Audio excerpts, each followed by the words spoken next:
So specially ಈ ನನ್ನ ಏಜಲ್ಲಿ ಅಂದರೆ ಈಗ ಸಕ್ಸಸ್ ಸಿಕ್ಕಿದ ಮೇಲೆ ದುಡ್ಡು ಬಂದ ಮೇಲೆ ಜಾಸ್ತಿ ಜನ ಹೋಗೋದೇ ಲೀಜರ್ ಲಕ್ಸುರಿ ಕಡೆ, ಸ್ವಲ್ಪ ಶೋಕಿ ಕಡೆ, ಸ್ವಲ್ಪ ಶೋ ಆಫ್ ಕಡೆ.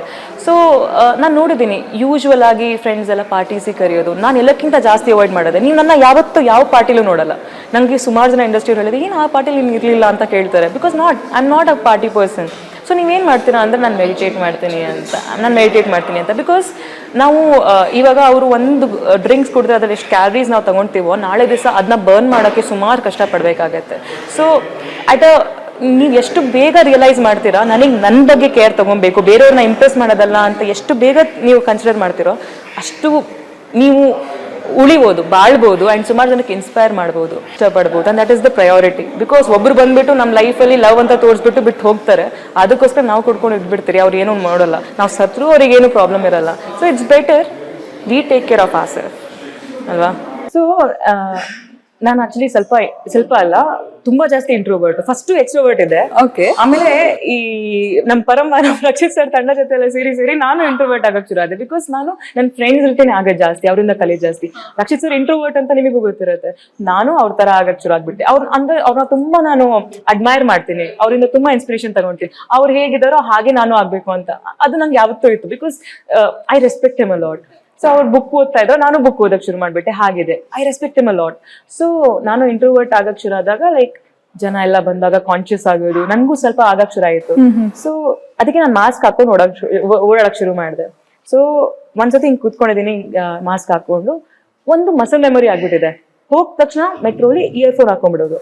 ನಾನು ಅವತ್ತು ತುಂಬಾ ಸುಸ್ತಾಗ್ಬಿಟ್ಟಿದ್ದೆ, ಮಂಡೇನೆ ಅನ್ಸುತ್ತೆ ಅವತ್ತು ಕೂಡ. ಹಿಂಗೆ ಹಾಕೊಂಡು ಹಿಂಗೆ ಕೂತ್ಕೊಂಡಿದ್ದೀನಿ, ಮ್ಯೂಸಿಕ್ ಹಾಕೋದ್ ಮರ್ತೋಗ್ಬಿಟ್ಟಿದ್ದೀನಿ. ಅದೊಂದು ಮಸಲ್ ಮೆಮೊರಿ. ಹಿಡ್ಕೊಂಡು ಹಿಂಗೆ ಕೂತ್ಕೊಂಡ್ಬಿಟ್ಟಿದ್ದೀನಿ.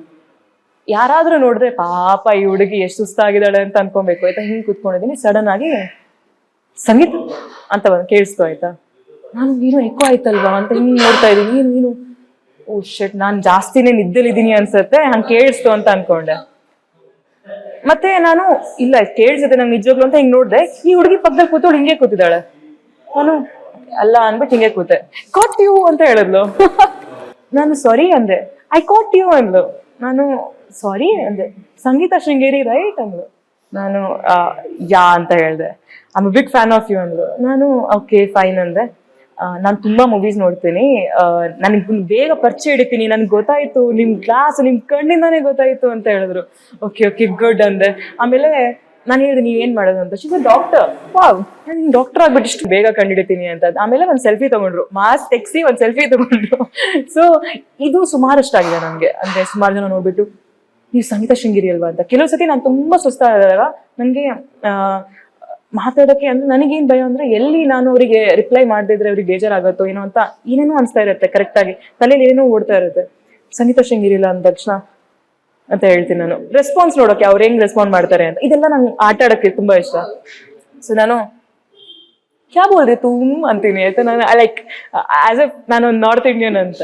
ಅವರು sorry sorry sorry sorry I thought you are one actress Kannada industry Sangeetha ಅಂತ. Okay okay seen just like you, she has eyes ಅಂತೆಲ್ಲ ಹೇಳ್ತಾರೆ. ಓಕೆ ಫೈನ್ ಅಂತೀನಿ. ಬಟ್ ಹೋಗ್ತಾ ಹೋಗ್ತಾ ನಾನು ಅವ್ರಿಗೆ ಹೇಳ್ತೀನಿ ಇಟ್ಸ್ ನೀವು ಅಂದೆ. ನಂಗೆ ಗೊತ್ತಾಯ್ತು ಮೇಡಮ್, ನಂಗೆ ಗೊತ್ತಾಯ್ತು ರೀ ನನ್ನ ಮಗ ಮಾಡ್ತಿದ್ದೀರಾ ಅಂತ. ದಿಸ್ ಇಸ್ ಫನ್ ಬಿಕಾಸ್ ಇದು ಅವ್ರ ಪ್ರೀತಿ. ನಾನೇ ಸುಮಾರಷ್ಟು ಜನ ಅಂದ್ರೆ ನಾನು ಇಂಡಸ್ಟ್ರಿಗೆ ಬಂದು ನಾನು ರೆಕಗ್ನೈಸ್ ಆಗಿನೇ 1-2 ವರ್ಷ ಆಗ್ತಾ ಬಂತು. ಸುಮಾರಷ್ಟು ಆರ್ಟಿಸ್ಟ್ಗಳು ಸುಮಾರು ವರ್ಷದಿಂದ ಇಂಡಸ್ಟ್ರಿಲಿ ಇರ್ತಾರೆ, ಯಾರಿಗೂ ಅವ್ರ ಹೆಸರು ಗೊತ್ತಿರಲ್ಲ, ಪಾತ್ರದ ಹೆಸರು ಗೊತ್ತಿರ್ಬೋದು. ನನಗೆ ಸಿಗ್ತಿದೆ ಅಂದ್ರೆ ಇದು ಜನ ಪ್ರೀತಿ. ನಾನು ಮಾಡಿರೋಂಥ ಪಾತ್ರ, ನನ್ನ ಡೈರೆಕ್ಟರ್ಸ್ ಅನ್ನ ಚೂಸ್ ಮಾಡಿರೋಂಥ ಪಾತ್ರ ನನಗದು ಆ ಹೆಸರನ್ನ ತಂದು ಕೊಟ್ಟಿದೆ. ಅದಕ್ಕೆ I am really really grateful. ಅಷ್ಟು ಪ್ರೀತಿ ಸಿಕ್ಕಿ ನನ್ನ ಹೆಸರಿಂದ, ಪಾತ್ರದ ಹೆಸರು ಅಲ್ಲದೆ ಕರೆಕ್ಟ್ ಸಂಗೀತ ಶೃಂಗೇರಿ ಅನ್ನೋ ಒಂದು ಹೆಸರಿಂದ ಅವರು ಗುರುತಿಸ್ತಿದ್ದಾರೆ ಅಂದ್ರೆ ಐ ಆಮ್ ರಿಯಲಿ ಲಕ್ಕಿ. ನನ್ಗೆ ಹಂಗೇನು ಅಷ್ಟು ಡಿಫ್ರೆನ್ಸ್ ಅನ್ಸಿಲ್ಲ. ಬಟ್ ಎಸ್, ಇವಾಗ ಒಂದ್ ಸ್ವಲ್ಪ ಡಿಫ್ರೆನ್ಸ್ ಏನು ಅಂದ್ರೆ ನಾನು ನಾರ್ಮಲ್ ಆಗಿ ಓಡಾಡಕ್ಕಾಗಲ್ಲ. ನಾನು ತುಂಬಾ ಚಿಲ್ ಪರ್ಸನ್ ಆಯ್ತಾ. ಅಂದ್ರೆ ಹಿಂಗೆ ಓಡಾಡ್ಕೊಂಡು ಲೂಸ್ ಬಟ್ಟೆ ಹಾಕೊಂಡು ಓಡಾಡೋದೇ ಜಾಸ್ತಿ. ನಾನು ಒಂದ್ ಸ್ವಲ್ಪ ಹುಡುಗನ್ ರೀತಿ ಇಟ್ಟು ಇವಾಗೆಲ್ಲ ನೋಡಿದ ತಕ್ಷಣ ಅವಳೆ ಕಣೋ ನಾನು ಹೇಳ್ತಿದ್ದೀನಲ್ವಾ ತಡಿ ಅಂತ ಮೊಬೈಲ್ ಹಿಂಗ್ ತಗೊಂಡು ಬೆಟ್ಸೋ ಅವಳಲ್ವೋ ಅಂತ ಹಿಂಗೆ ಹೇಳ್ತಾರೆ. ನನ್ನ ಎದುರುಗೇನೆ ಮಾಡ್ತಾ ಇರ್ತಾರೆ. ನಮ್ಮ ಅಣ್ಣ ಅವಳಲ್ಲ ಅಂತ ಹೇಳ್ತಾರೆ. ಹಿಂಗೆಲ್ಲ ಮಾಡಿದ್ರೆ ಏರ್ಪೋರ್ಟ್ ಅಲ್ಲಿ ಆಗಿದೆ, ಸುಮಾರು ಜಾಗದಲ್ಲಿ ಆಗಿದೆ. ಮೇಡಮ್ ನೀವೇ ತಾನೇ ಮೇಡಮ್ ಅಂತ ಬರ್ತಾರೆ. ನನ್ ನಗು ಬಂದ್ಬಿಡತ್ತೆ. ನಾನು ಹಾ ಅಂತ ಹೇಳ್ತೀನಿ. ಇವಾಗ ಜಾಸ್ತಿ ನಾಟಕ ಆಡಕ್ ಶುರು ಮಾಡಿದೀನಿ. ಕೂನ್ರಿ ತುಂಬ ಕಿಸಿಕೋ ಬೋಲ್ರಿ ಓ ಜಿ ಅಂತ ಅದು ಇದೆಲ್ಲ ಮಾತಾಡಕ್ ಶುರು ಮಾಡ್ಬಿಡ್ತೀನಿ. But that's fun. ಪರ್ಸ್ನಲಿ ಹೇಗೆ ಇಷ್ಟ ಅಂದ್ರೆ ನನ್ಗೆ ಆರಾಮಾಗಿ ಓಡಾಡ್ಕೊಂಡಿರೋದು ಇಷ್ಟ. ಬಟ್ ಎಸ್ ರೆಸ್ಪಾನ್ಸಿಬಿಲಿಟಿ ಅನ್ನೋದಿದೆ. ನಾನು ಏನ್ ಮಾಡ್ತಿದ್ದೀನಿ ಅಂತ ಸುಮಾರು ಜನ ಅಬ್ಸರ್ವ್ ಮಾಡ್ತಾ ಇರ್ತಾರೆ. ಕೆಲವು ಸತಿ ನಾನು ಇವಾಗ ಸುಮ್ಮನೆ ರೋಡಲ್ಲಿ ಹೋಗ್ಬಿಟ್ಟು ಪಾನಿಪುರಿ ತಿನ್ನಕ್ಕಾಗಲ್ವಲ್ಲ. ಹೌದು, ಬಿಕಾಸ್ ಮುಂಚೆ ಹಂಗೆ ತಿಂದಿದ್ರೆ ಯಾರು ಕೇರ್ ಮಾಡ್ತಾ ಇರಲಿಲ್ಲ. ಇವಾಗ ನಾನು ತಿಂದ್ರೆ ನಾನು ತಿಂದೆ ಹಿಂಗ್ ಬಾಡಿ ಮಾಡಿದೀನಿ ಅಂತ ಅನ್ಕೊಂತಾರೆ. ಮತ್ತೆ ಅದನ್ನೇ ದಿನ so it's a responsibility. Fame ಅನ್ನೋದು ಬಂದ ತಕ್ಷಣ ಇಟ್ಸ್ ಅ ರೆಸ್ಪಾನ್ಸಿಬಿಲಿಟಿ. ಅಂಡ್ ಅದನ್ನ ನಾವು ಹೇಗೆ ತಗೊಂಡ್ ಹೋಗ್ತೀವಿ, ಅದನ್ನ ಜನ ಒಬ್ಬರಲ್ಲ ಇಬ್ಬರಲ್ಲ 1,000 ಜನ ಫಾಲೋ ಮಾಡ್ಕೊಂಡು ಅದನ್ನೇ ಅವ್ರ ಲೈಫ್ ಸ್ಟೈಲ್ ಮಾಡ್ಕೊಂಡಿರ್ತಾರೆ. ಈಗ ಇನ್ಫ್ಲೂಯೆನ್ಸರ್ಸ್ ಎಲ್ಲ ಏನ್ ಮಾಡ್ತಾರೆ ಅಂದ್ರೆ, ಒಂದ್ಸತಿ ಬಾಚನ್ಗೆ ಯೂಸ್ ಮಾಡಿ ಉದ್ದ ಕೂದಲು ಬರುತ್ತೆ ಅಂತ ಹೇಳ್ತಾರೆ. ಅವ್ರಿಗೆ ಪೇಮೆಂಟ್ ಸಿಕ್ಕಿರುತ್ತೆ, ಪಾಪ ಅವ್ರು ಮಾಡ್ತಾರೆ. ಬಟ್ ನಾವು ಸೆಲೆಬ್ರಿಟಿ ಆಗ್ಬಿಟ್ಟು ಅದ್ ಮಾಡಕ್ ಆಗಲ್ಲ. ಬಿಕಾಸ್ ನಾಳೆ ದಿವಸ ಅದ್ರಲ್ಲಿ ಏನಾದ್ರೂ ತಪ್ಪಾದ್ರೆ ಅದ್ ನಮ್ಮ ಮೇಲೆ ಬರುತ್ತೆ. ಅಂಡ್ ಇನ್ಫ್ಲುಯೆನ್ಸರ್ಸ್ ನೀವು ಬ್ಲೇಮ್ ಮಾಡಕ್ಕಾಗಲ್ಲ, ಸೆಲೆಬ್ರಿಟೀಸ್ ನ ಬ್ಲೇಮ್ ಮಾಡ್ಬೋದು ನೀವು. That's the difference.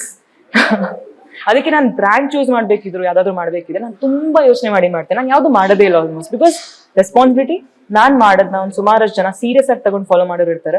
ಅವ್ರಿಗೇನು ಡ್ಯಾಮೇಜ್ ಆಗ್ಬಾರ್ದು ಅನ್ನೋ ಒಂದು ನಂಬಿಕೆ ಇದೆ ನನಗೆ. ಸೊ ಇವಾಗ ನನಗೆ ಸುಮಾರಷ್ಟು ಡಿಸೈನರ್ಸ್ ಪರಿಚಯ ಇದೆ, ಬಾಲಿವುಡ್ ಇಂದ ಆಗಿರ್ಬೋದು, ಅಲ್ಲಿಂದ ಅವ್ರುಗಳೆಲ್ಲ ನನ್ನ ಜೊತೆ ಸಿಕ್ಕಿ ಮಾತಾಡಿದಾಗ ಅವ್ರು ಹೇಳೋದೇನು ಅಂದ್ರೆ, ಯಾಕೆ ನಿಮ್ದು ಸೌತ್ ಇಂಡಿಯನ್ ಹೀರೋಯಿನ್ಸ್ ಎಲ್ಲ ಯಾವಾಗ ನೋಡಿದ್ರು ಹಳೆ ಸ್ಟೈಲಲ್ಲೇ ಇದ್ದಾರೆ ಅಂತ ಹೇಳ್ತಾರೆ, ಆಯ್ತಾ. ಸೊ ನನಗೆ ಅವಾಗ ಅನಿಸ್ತು, ಹೌದಾ ನಾವೆಲ್ಲ ಹಳೆ ಸ್ಟೈಲಲ್ಲಿ ಇದ್ದೀವ, ಹೌದಾ ಅಂತ ಅನ್ಸಕ್ ಶುರು ಆಯ್ತು. ಸ್ವಲ್ಪ ನೋಡಿದ್ರೆ ಒಂದ್ ಸ್ವಲ್ಪ ಅನಿಸ್ತು. ಮತ್ ನನಗನ್ಸ್ತು ಮೇ ಬಿ ಬಿಕಾಸ್ ನಾವೆಲ್ಲ ಇವಾಗ ಪ್ರಾಪರ್ ಆಗಿ ಫೋಕಸ್ ಮಾಡಿದ್ರೆ, ನನಗೆ ಚೈಲ್ಡ್ಹುಡ್ ಇಂದ ಒಂದು ಡ್ರೀಮ್ ಇತ್ತು. ಏನು ಅಂದ್ರೆ, ನಾನು ಎಲ್ಲಾ ತರದ್ ಬಟ್ಟೆ ಹಾಕೊಬೇಕು ಅಂತ. ನಾನು ಎಲ್ಲೋ ಒಂದ್ಸತಿ ಸತಿ ಪಾತ್ರ ಮಾಡಿದ ತಕ್ಷಣ ನನಗನ್ಸ್ತು, ನನ್ನ ಪ್ರೊಡಕ್ಷನ್ ಅವರು ಹೌಸೇ ಹೇಳಿದ್ರು ಅದನ್ನೆಲ್ಲ ತೆಗೀರಿ. ಬಿಕಾಸ್ ನಾನು ಆಕ್ಟಿಂಗ್ ಶುರು ಮಾಡೋ ಮುಂಚೆನೆ ಮಾಡೆಲ್ ಆಗಿದ್ದೆ. ನನಗೆ ಫಸ್ಟ್ ರೆಕಗ್ನಿಷನ್ ಸಿಕ್ಕಿದೆ ವರ್ಲ್ಡ್ ಸೂಪರ್ ಮಾಡೆಲ್ ಟೀನ್ ಅಂತ. I was a model always. ನಾನು ಇಂಡಸ್ಟ್ರಿ ಜಾಯ್ನ್ ಆಗದೇ ಇದ್ರು ನಾನು ಮಾಡೆಲ್ ಆಗಿರ್ತಿದ್ದೆ. ಸೊ ನಾನು ಅವಾಗಲೇ ನಮ್ದು ಬಿಕಿನಿ ರೌಂಡ್ಸ್ ಎಲ್ಲಾನು ಇರ್ತಿತ್ತು ಅಲ್ಲಿ. ಸೊ ಇಟ್ ಇಸ್, ನಾವು ಬಿಕಿನಿ ಹಾಕೋದು ನಮ್ದು ಗ್ಲಾಮರಿಗೋಸ್ಕರ ತೋರ್ಸೋದಂತ ಅಲ್ಲ, ನಾವು ಇಷ್ಟು ಫಿಟ್ ಆಗಿದ್ದೀವಿ.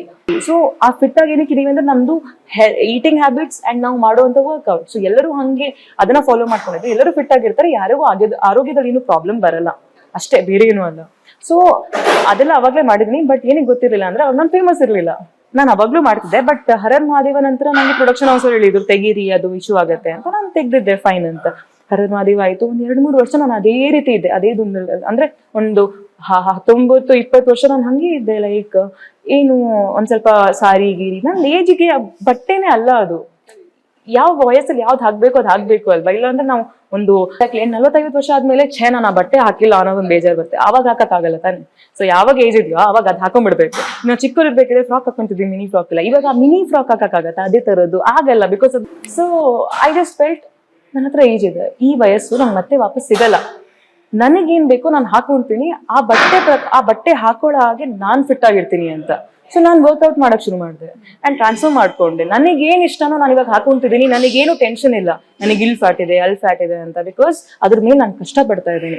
ಯಾರೇ ಕಷ್ಟ ಪಡಿದ್ರು ಈ ರಿಸಲ್ಟ್ ಪಡಿಬಹುದು ಅನ್ನೋ ಒಂದು ನಂಬಿಕೆ ನಾನು ಅವ್ರಿಗೆ ಹುಟ್ಟಿಸ್ತಾ ಇದ್ದೀನಿ, ಇದನ್ನ ಫಾಲೋ ಮಾಡಿ ಅಂತ. ಇನ್ ಕೆಲವರು ನಾನು ಇದು ತಿಂತೀನಿ ಬರ್ಗರು ಪಿಜ್ಜಾ ಅಂತೆಲ್ಲ ಮಾಡ್ತಾರೆ. ಸೊ ಅದಕ್ಕಿಂತ ಇದೇ ಬೆಟರ್ ಅಲ್ವಾ.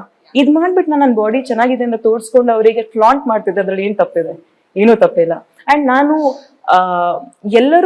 ಎಲ್ಲರಿಗೂ ಪ್ರತಿಯೊಬ್ಬರಿಗೂ ಕೂಡ ನಾನು ಇಂಥ ಬಟ್ಟೆ ಹಾಕ್ಬೇಕು ಅಂತ ಇದ್ದೇ ಇರತ್ತೆ, ಖಂಡಿತವಾಗ್ಲೂ ಇರುತ್ತೆ. ಯಾರು ಕೂಡ ಇಲ್ಲ ನನಗಿಷ್ಟ ಇಲ್ಲ ಅಂತ ಹೇಳಲ್ಲ. ಅವ್ರು ಬೀಚಿಗೆ ಹೋದ್ರೆ ಅವ್ರು ಹಾಕೋದು ಅಂತ ಬಟ್ಟೆನೆ. So I just believe that ನಮಗೆ ಹೆಂಗ್ ಬೇಕು ನಾವು ಹಂಗಿರ್ಬೇಕು. ಒಬ್ರಿಗೆ ಇಷ್ಟ ಇರುತ್ತೆ, ಒಬ್ರಿಗೆ ಇಷ್ಟ ಆಗಲ್ಲ. ನನಗಿದಿಷ್ಟ, ನಾನು ಯಾವತ್ತೂ ಮಾಡ್ಬೇಕು ಅಂತ ಜಸ್ಟ್ ಡೂಯಿಂಗ್ ದಟ್. ಅಂಡ್ ಇವಾಗ ಅಲ್ದಿದ್ರಿ ಯಾವಾಗ